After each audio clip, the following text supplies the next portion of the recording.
नमस्कार, मैं हूं जायरा और स्वागत है आपका हमारी इस खास पेशकश दीदी की चुनौती में। पश्चिम बंगाल की मुख्यमंत्री ममता बनर्जी ने उनकी पार्टी तृणमूल कांग्रेस पर लगे भ्रष्टाचार के आरोपों को लेकर बीजेपी पर जोरदार हमला बोला है। ममता बनर्जी ने सोमवार को एक रैली में कहा कि भारतीय जनता पार्टी जवाब दे कि निर्वाचित सरकारों को गिराने के लिए उसके पास पैसा कहां से आ रहा है। बीजेपी चुनी हुई राज्य सरकारों को गिराने के लिए काले धन और केंद्रीय एजेंसियों का इस्तेमाल कर रही है। ममता बनर्जी ने आगे कहा कि बीजेपी के नेता बेटी बचाओ की बात करते हैं, लेकिन उनकी सरकार ने बिल्किस बानो मामले में शामिल लोगों को छोड़ दिया। वे टीएमसी और हमें चोर कह रहे हैं। घोटाला हुआ है और वामपंथियों ने किया है। नौकरियों के बदले पैसे लेने की उनकी संस्कृति रही है। उन्होंने कहा कि ये मामला अभी विचाराधीन है। अदालत में ऐसा कोई सबूत नहीं है जिससे ये साबित हो सके कि हम भ्रष्ट हैं। फिर भी मीडिया ट्रायल चल रहा है और वह हमें चोर कह रहे हैं और ये सब साजिश है। मीडिया पर भरोसा मत करो, वह हमारे नेताओं के पीछे हैं। मैं उन्हें चुनौती देती हूं कि मुझे गिरफ्तार करें। मैं जेल से लड़ूंगी और जीतूंगी। आप मुझे वश में नहीं कर सकते। अगर मैं सत्ता में नहीं आती और कुर्सी पर नहीं होती तो मैं महिलाओं से उनकी जुबान काटने के लिए कहती।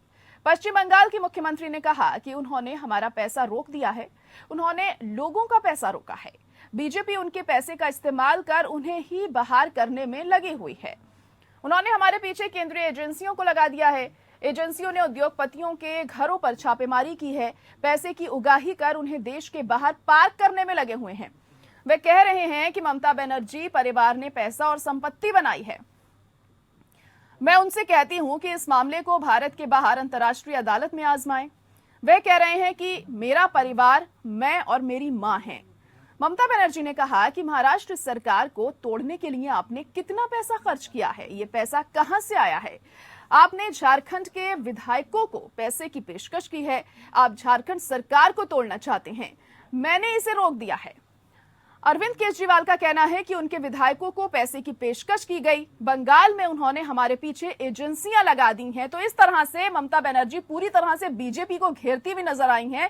जो भ्रष्टाचार के आरोप उनकी पार्टी पर लगे हैं उसका बचाव करते हुए और बीजेपी को घेरती हुई यहां ममता दीदी दिखाई दी हैं।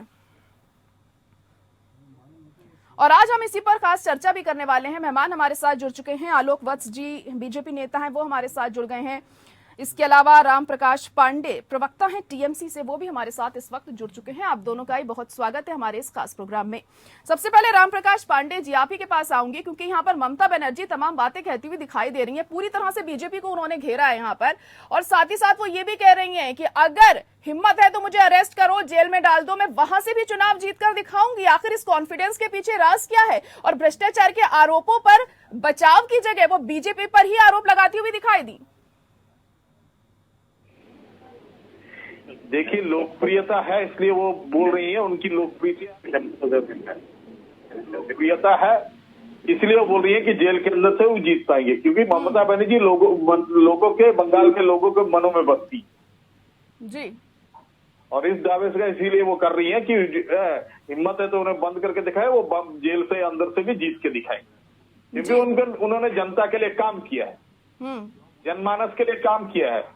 बंगाल का 34 साल के अब शासन के बाद भौगोलिक दृष्टिकोण में परिवर्तन ला के दिखाया है। जी राम प्रकाश जी, लेकिन जो भ्रष्टाचार के आरोप लग रहे हैं, फिर चाहे वो पार्थ चैटर्जी की हम बात कर लें या दूसरे मंत्रियों की बात कर लें यहाँ पर, तो ऐसा तो नहीं है कि उनके यहाँ रेड पड़ी, उनके घर से कुछ मिला नहीं, तमाम नोटों के जखीरे वहां से मिले हैं। तो किस आधार पर वो ये बात कह रही हैं कि हमने भ्रष्टाचार नहीं किया है, जब ये तो सबके सामने है ना कि क्या स्थिति है अभी बंगाल में?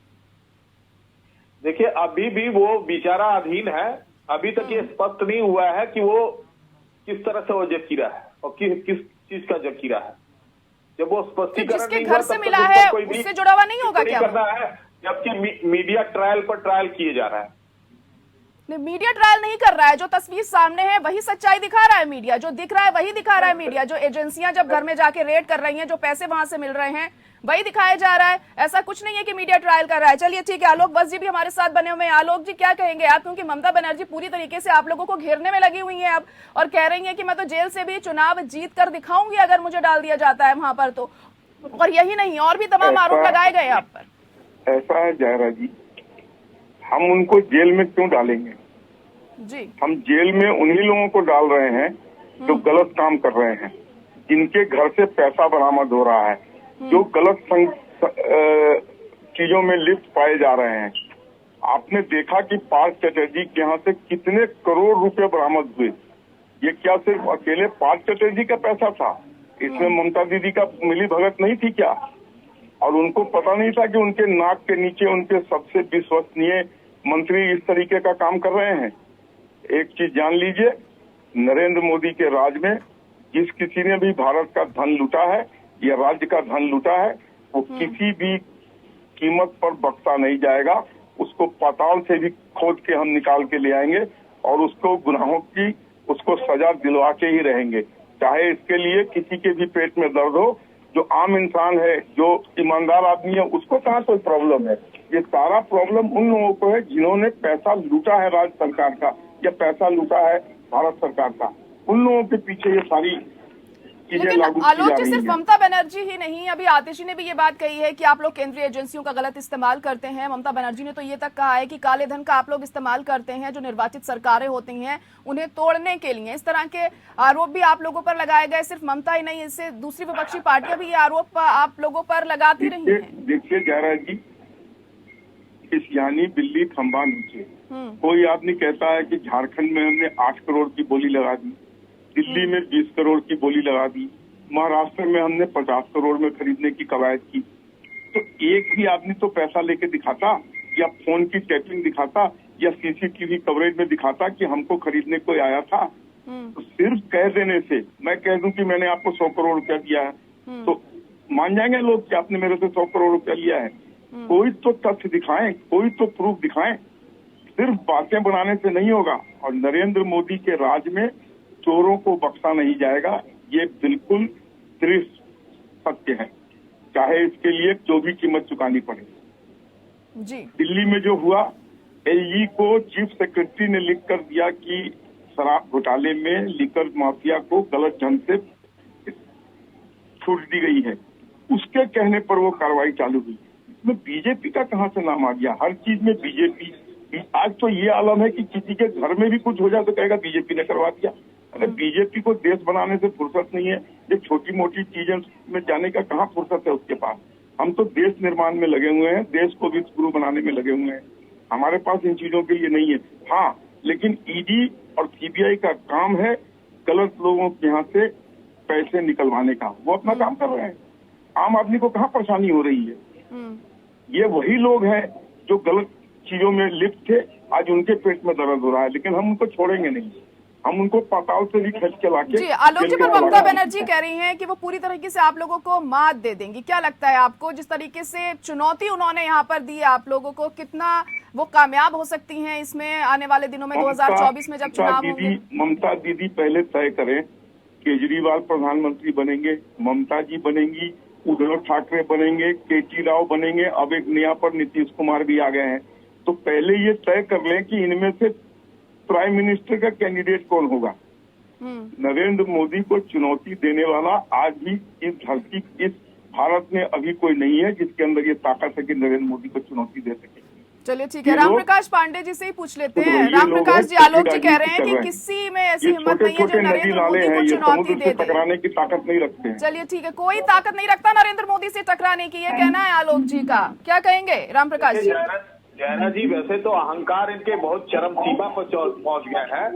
हिंदुत्व में ये भी बोला गया है कि रावण भी बहुत अहंकारी था जबकि वो विद्वान था, वो भी ध्वस्त हुआ था और उसके लिए भी कोई राम पैदा हो गए थे, खुद देव राम के रूप में आ गए थे। तो ऐसा ही हाल इनका भी होगा कि इस धरती पर राम फिर दोबारा अवतरित होंगे और ये अहंकारी का सर्वनाश होगा। जी, रामप्रकाश देश बनाने में लगे हुए हैं कह रहे हैं, और दूसरी तरह ये इनका अहंकार बोल रहा है कि दूसरा कोई पैदा नहीं हुआ है। अरे इतने बड़े भारतवर्ष में 30 करोड़ की जनता में कोई पैदा नहीं हुआ है। लेकिन इस चीज को नकारा नहीं जा सकता ना रामप्रकाश जी। देखिए, जैसा जनाधार इस वक्त बीजेपी का हम देश में देख रहे हैं, दूसरी किसी पार्टी का नहीं है। इस बात को तो आप भी नहीं नकार सकते हैं। हालांकि आने वाले दिनों में क्या होगा ये फिलहाल नहीं कहा जा सकता, लेकिन मौजूदा हालात तो बीजेपी के पक्ष में जाते हुए दिखाई दे रहे हैं। कहीं पर भी हम देखते हैं तो बीजेपी के फेवर में ही चीजें ज्यादा बनती हुई दिखती हैं और जनता भरोसा कर रही है बार बार बीजेपी पर। देखिए जयरा जी, आप जो बोल रहे हैं ठीक है, किंतु अभी देखिए बंगाल में विधानसभा इलेक्शन पर भी इनकी हार हुई, इसके बाद म्युनिसिपल कॉर्पोरेशन का इलेक्शन पर था, वहां पर भी बुरी तरह से हार हुई। तो बंगाल में तो इनके एक पे एक परास्त जा रहे हैं, अभी सामने पंचायत इलेक्शन में भी ये परास्त हो गए। तो इसी तरह से सामने समय है, उस समय पर देखिएगा कि इनकी परसेप्शन बदलेगी, कि लोगों को ये विश्वास हो रहा है कि इन्होंने तो खाली इनकी कथनी और करनी में बहुत अंतर है। लोगों को अच्छे दिन के नाम के सपने दिखाए कि तो अच्छे दिन तो आए नहीं। कथनी और करनी में अंतर है जी, ये कह रहे हैं आप। आलोक जी, इस पर क्या कहेंगे? कह रहे हैं आप लोग कहते कुछ हैं, करते कुछ हैं, तमाम वादे और दावे किए जाते हैं आपकी तरफ से, लेकिन धरातल पर जो स्थिति होती है वो कुछ और ही होती है। हमने क्या ऐसा कहा जो हमने किया नहीं? अरे भारत कहाँ था, उसको कहाँ किन ऊंचाइयों पर ले जा रहे हैं। सड़कों का नेटवर्क बिछा दिया, पुलों का नेटवर्क बिछा दिया, हवाई जहाज के अड्डों का नेटवर्क बिछा दिया, लोगों को फ्री में सबको वैक्सीन लगवा दिया। अभी तक हम लोगों को कोविड के कारण जो नौकरी चली गई थी उनको राशन मुहैया करा रहे हैं। लोगों को आयुष्मान भारत का कार्ड बना के दिया जिससे 5-5 लाख रुपए तक का वो इलाज करवा सके। हमने 44 मेडिकल कॉलेज खोल दिए। और क्या चाहिए? देश लगातार प्रगति पर है और ये क्या बातें कर रहे हैं? इनके पास कोई जवाब है कि पार्थिव चटर्जी के घर से जो 350 करोड़ रुपया बरामद हुआ वो कहाँ से आया था, किसका था? बंगाल के लोगों का था नहीं, कहाँ का पैसा ये तो बार बार इस बात पे ये कह रहे हैं कि ये जांच का विषय है, अभी जांच नहीं हुई है। इस तरह की बातें ममता बनर्जी ने भी कही थी और अभी राम प्रकाश जी भी यही बात कह रहे हैं। जयरा जी, प्रत्यक्षम किम प्रमाणम, आपने सामने में नोट देखा, उसको आप कह रहे हैं कि जांच का विषय है। अरे वो नोट किसका था जी? वो नोट किसका था? किसके घर से बरामद हुआ? हम बात कर रहे हैं दीदी की चुनौती की। जी हाँ, ममता बनर्जी ने अब चुनौती दे दी है कि 2024 का जो लोकसभा चुनाव होना है वो भारतीय जनता पार्टी जीत कर दिखा दे।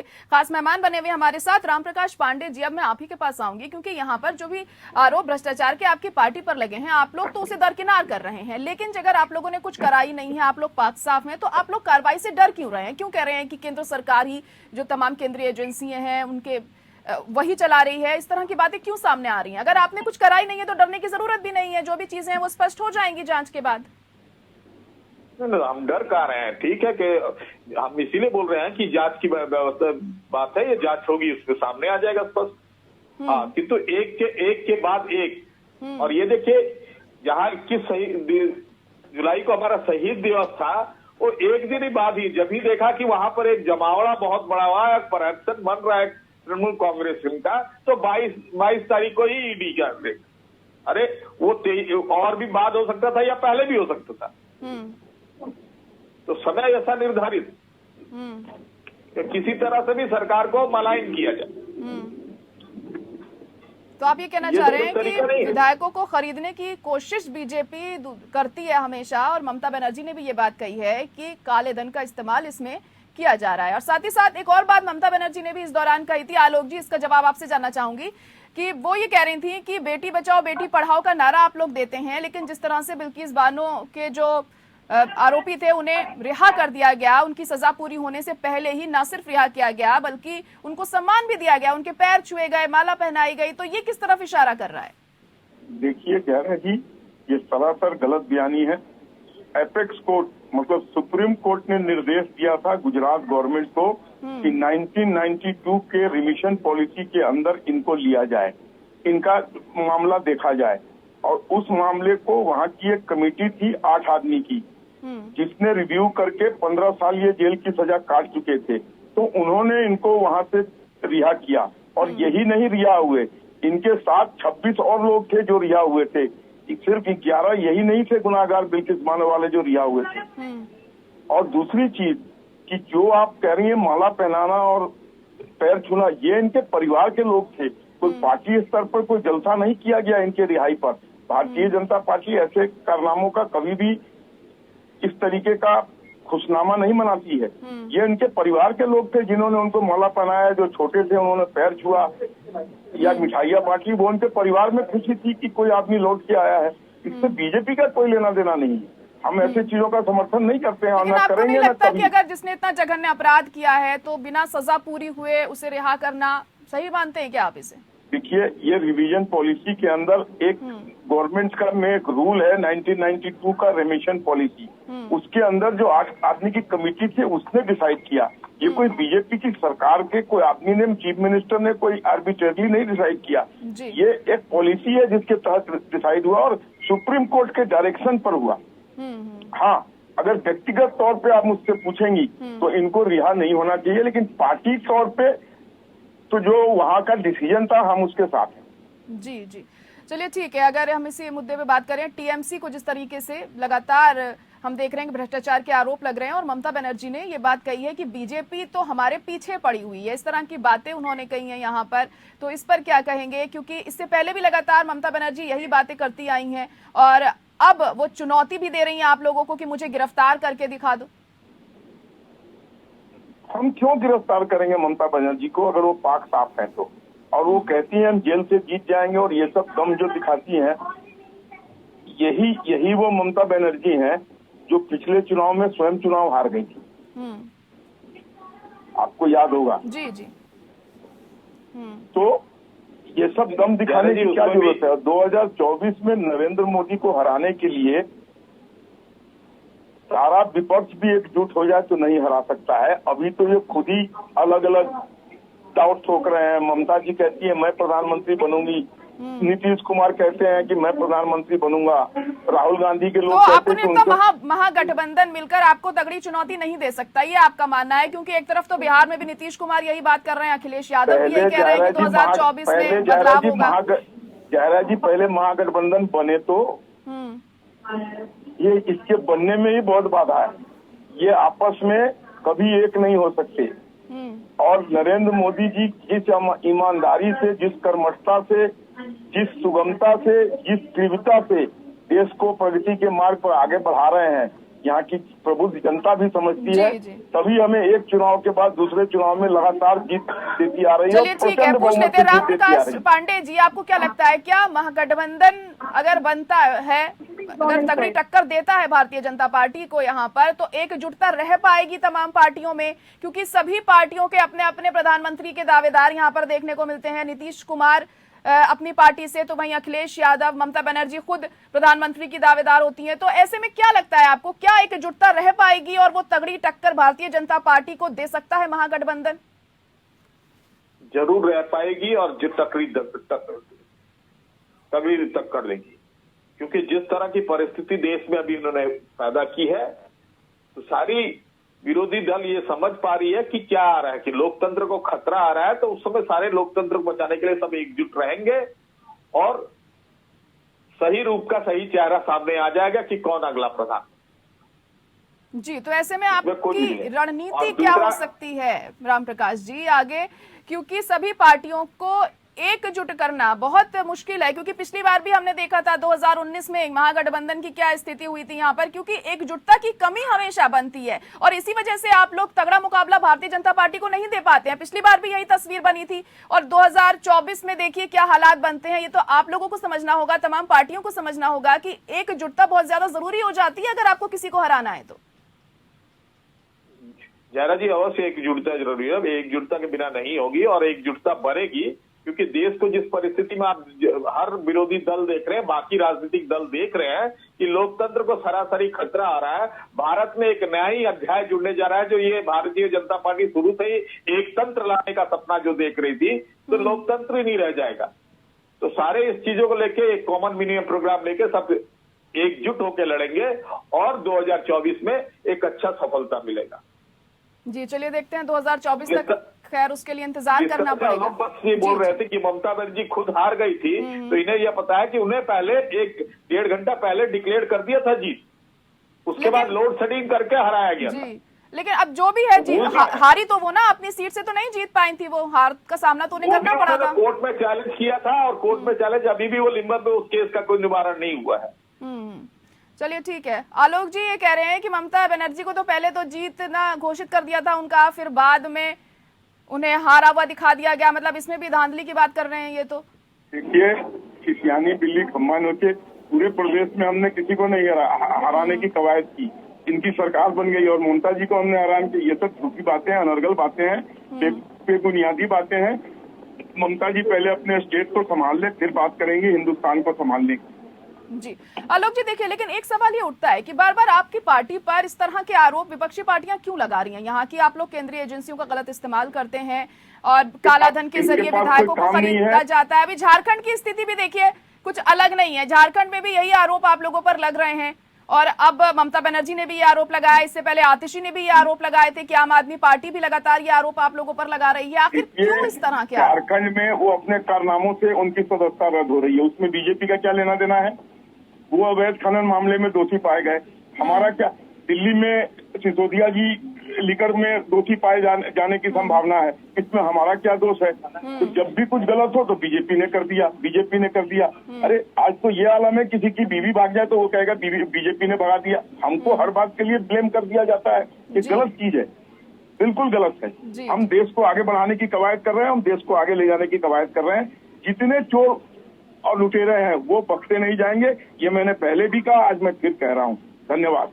चलिए ठीक है, राम प्रकाश जी एक आखिरी कमेंट आप कहिए कि आगे किस तरीके से आप अपनी पार्टी को और ज्यादा मजबूती देंगे ताकि भारतीय जनता पार्टी का मुकाबला वो कर सके। ममता बनर्जी यहाँ पर पूरी तरीके से दम भर रही हैं अपनी जीत का, लेकिन किस तरीके से जीत पाएंगे आप लोग? क्योंकि कहीं ना कहीं भारतीय जनता पार्टी पूरी तरीके से मजबूती के साथ खड़ी हुई है और उसका मुकाबला करना इतना आसान नहीं होगा। देखिए, बस ममता बनर्जी ने भी डिक्लेयर कर दिया और हमारे सर्वभारतीय तृणमूल कांग्रेस के सभापति ने भी किया है कि नए चेहरे आएंगे और स्वच्छ चेहरे आएंगे जो सामने बखूबी से लड़ेंगे, देश के लिए लड़ेंगे और देश की हर जो परिस्थिति है उन सब का समाधान करने के लिए आगे आए। तो उन सब परिस्थितियों को लेकर देश जनता के बीच में हम जाएंगे कि आज जहां बेकारी की समस्या, जहां द्रव्य मूल्य की चीजों की दाम जिस पर किसकी सुनवाई नहीं है, कोई चिंता नहीं है, ऐसी चीजों पर जिसके लिए आज क्राइम मची हुई है, ये सब चीजों को लेकर जनता के बीच में जाएंगे और हम एक से एक बड़ा मुद्दा लेकर जनता के बीच में जाएंगे। क्योंकि अभी आप बताइए अग्निवीर को लेकर हर जिस तरह भी सरकार जो भी आई, कोई भी प्रकल्प आई है उसको विरोध हो रहा है। अरे ठीक है, आप जो बोल रहे हैं कि अग्निवीर एक अच्छी प्रकल्प है तो अच्छा बात है, लोगों जनता के अंदर तो इसका प्रोहेप्शन भी अच्छा जाना चाहिए, युवाओं के साथ प्रोहेप्शन भी तो अच्छा जाना चाहिए।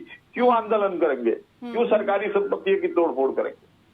चलिए ठीक है, आप दोनों का बहुत शुक्रिया हमारे साथ जुड़ने के लिए हमारी इस खास पेशकश में। तो ममता बनर्जी ने पूरी तरह से यहाँ पर बीजेपी को घेरा है और कहा है कि 2024 में वो जीत कर ही रहेंगी भारतीय जनता पार्टी के सामने। और इसी के साथ हमारी इस खास पेशकश में इतना ही, मुझे दीजिए इजाजत, नमस्कार।